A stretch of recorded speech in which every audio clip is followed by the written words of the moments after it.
Hey, folks. Welcome back to the Culture Jack Podcast YouTube channel. I'm your host, Dustin.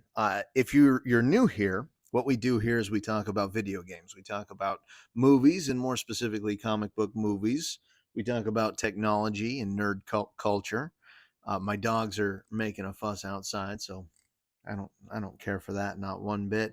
And I want to join you here today on a very special Zelda Day. Happy Zelda Day, everybody.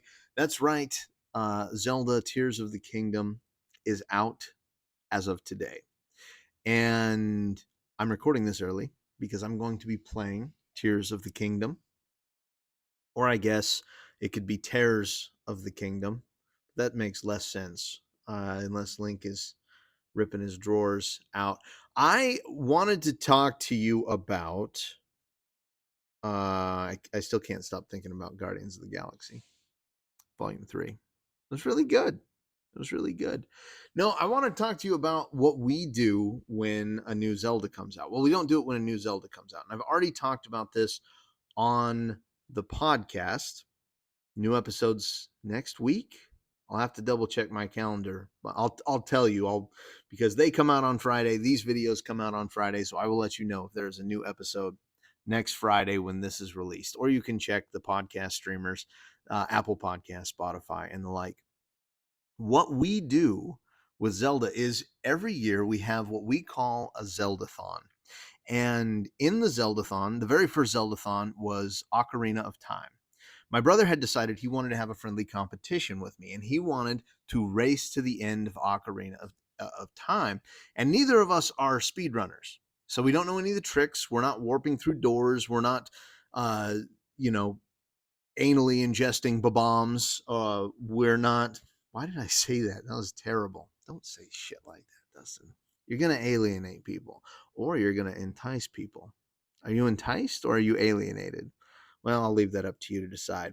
Anyway, we race to the end, doing all of the kind of regular Zelda things, all the regular Link things.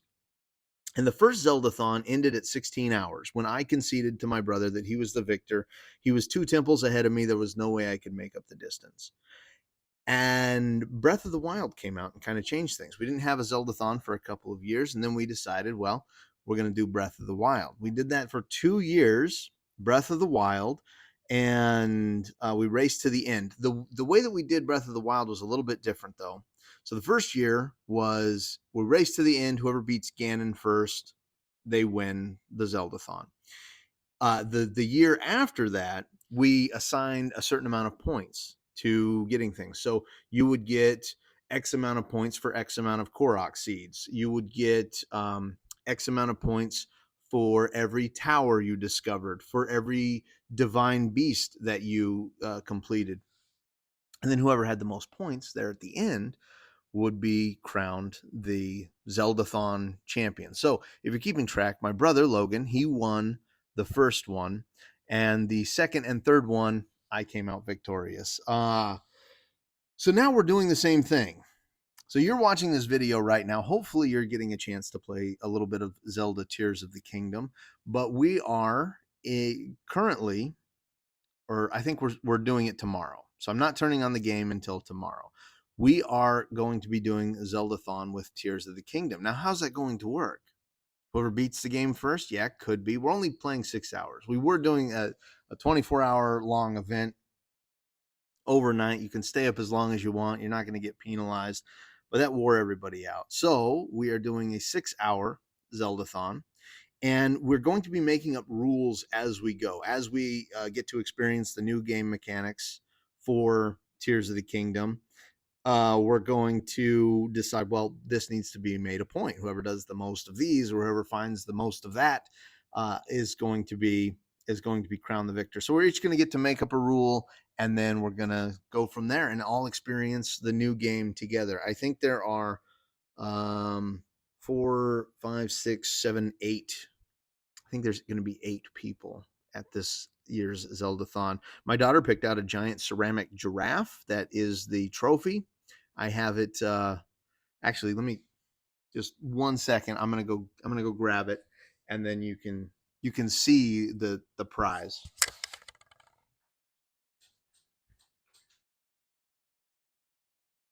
Here she is.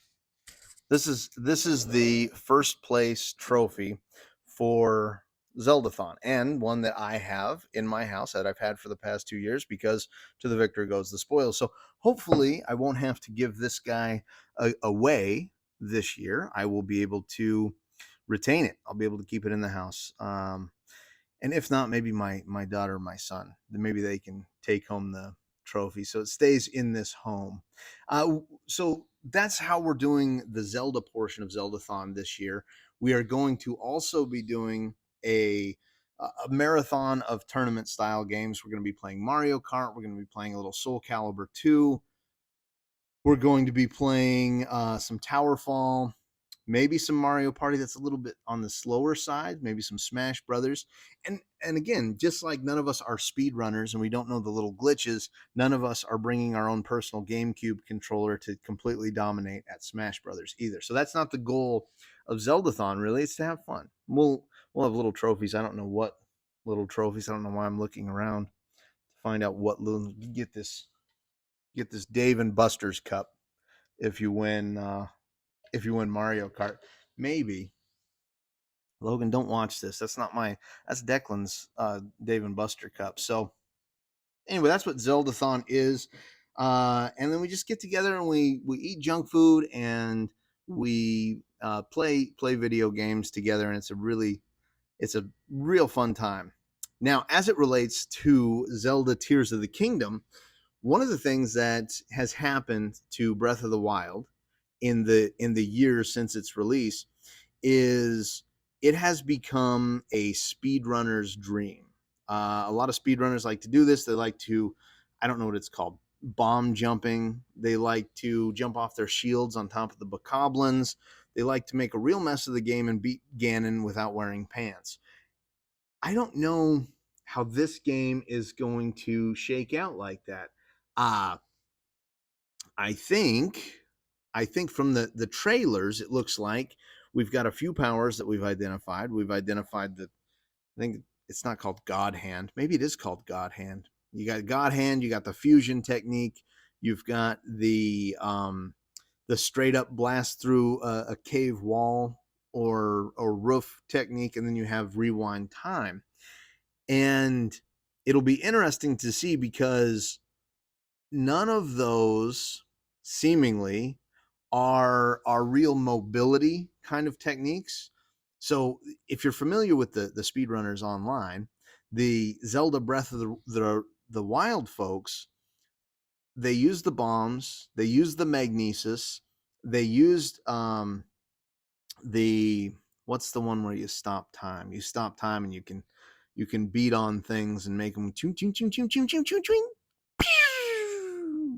You know the one I'm talking about. But all of those have been used in various ways to traverse the land of Hyrule that much faster. And this game doesn't seem like, a lot of these powers seem very intent. Like, especially like the rewinding of time and the blasting through ceilings. I don't know how a speedrunner is going to make that or use that to their advantage to make their character move faster through the world. I'm very excited to see what they do with dungeons in this one. As you know, they had the shrines in Breath of the Wild. So are they going to have shrines again? Probably not. I'd say they're not going to have shrines, and they are the Sky Islands themselves are just going to be dungeon-esque. You're going to get over there, you're going to solve puzzles just right on the Sky Island. Are they going to have horses? They got to have horse. I think I saw a horse in the trailer. And I did see in the trailer a lot more, like, it's a lot more cinematic with some of the boss fights, because there weren't really boss fights in Breath of the Wild. I mean, save the the ninja dude who used telekinesis, and then Ganon, and then of course um Ganon's fragments on the divine beasts. Those were kind of boss fights. But it looked like they're fighting like dragons and stuff in this one. Man, I'm stoked. I'm so excited. My wife historically has not been much of a gamer.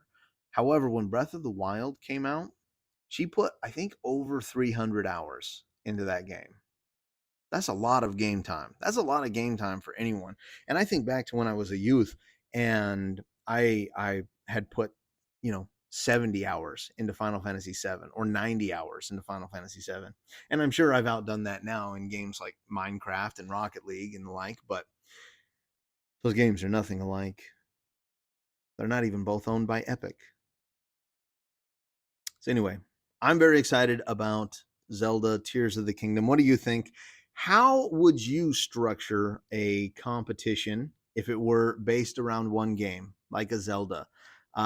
Would you do like we do with the points? Would you make it first to a destination? Would you make it first to roll credits? Would you make it a certain number of uh, specific challenges that had to be beat, a la, the Master Sword, a certain number of shrines, a very difficult shrine, a combat challenge, etc. Are you playing Tears of the Kingdom today? Tomorrow? Are you going to play tomorrow with us? Wait until we all start tomorrow. We'll all start tomorrow, and we'll all be on the same foot. We'll all go in there relatively blind. And that son of a bitch, my brother. So he is ultra competitive, and I'm pretty competitive as well. But he wanted to. One of the big benefits of playing this game the day after it releases is we're all going to go in there with the same knowledge set, and it's going to be competitive in that way. We're not going to know how to do, regular things in the game. But I I saw a news article that said, here's the big changes in the way that Zelda Tears of the Kingdom uses cooking. So I clicked on it and I went to watch the video, and he came in and he was like, "Hey, what are you watching?" I said, "I'm watching a video on all the things that have changed with cooking from Breath of the Wild to Tears of the Kingdom." And he said, "Oh, you're trying to get an advantage." I'm like, "It's the cooking, man. Are you serious?" He's like, "Well, if you happen to win, I guess that'll be why." This shit's coming home with me. I turned that video off immediately. Didn't know it. Now I don't know what's going on with the cooking. He claims he hasn't seen the trailer with the ability reveals yet, but I think he's full of shit. We're so excited for this game.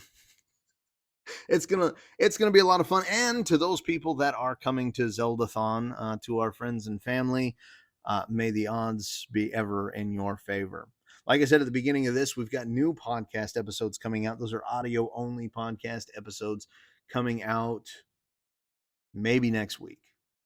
Maybe next week. I can't remember when I scheduled them for, and I did not check before I made this video. So if you want to check next week or check back here next week, I will let you know at that point that, hey, you've got a video today, and on the same day you have a uh, audio listening experience over on the other side. I say audio listening experience. I didn't say a good audio listening experience, as I stumble over my words as I finish this video. I'm done with this video, by the way. So it's Friday. I hope your week was great.